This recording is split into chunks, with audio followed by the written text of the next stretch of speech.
آج ہم ذکر کریں گے آج نئی دلی میں طے پانے والے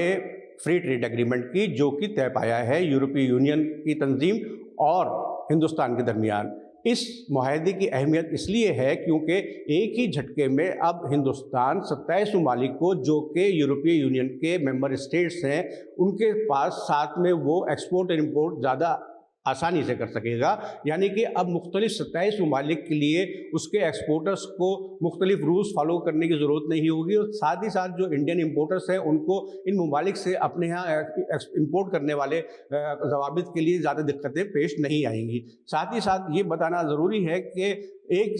طریقے سے ایک ساتھ 27 ممالک تک اپنی اشیاء پہنچانے اور وہاں سے مال برآمد کرنے کی جو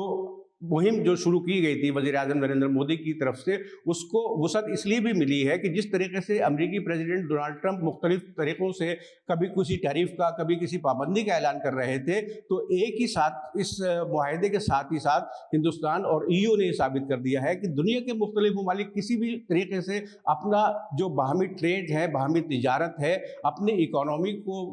مضبوط بنانے کے لیے وہ اسے جاری رکھیں گے، اور اس میں وہ کوئی رکاوٹ یا کوئی مداخلت برداشت نہیں کریں گے۔ اس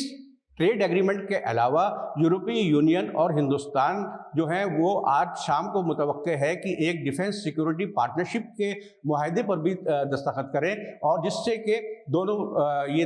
EU کی تنظیم اور EU کے ممالک کے درمیان اور ہندوستان کے درمیان جو ہے وہ دفاعی شعبے میں شراکت داری بڑھے، تاکہ علاقائی امن و امان کو استحکام بچایا جا سکے، اور جہاں پہ ضرورت ہو ہندوستان کہ جو ڈیفنس مینوفیکچررس ہیں وہ EU کنٹریز کو ایکسپورٹ کریں ڈیفنس ایکوپمنٹ، اور وہاں سے وہ امپورٹ کرنے میں بآسانی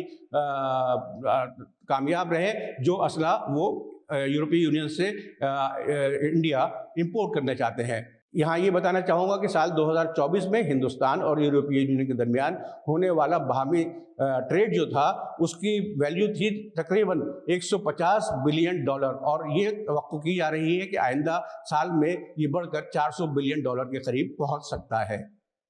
اس طریقے کی مزید خبروں کے لیے دیکھیے UNI اردو۔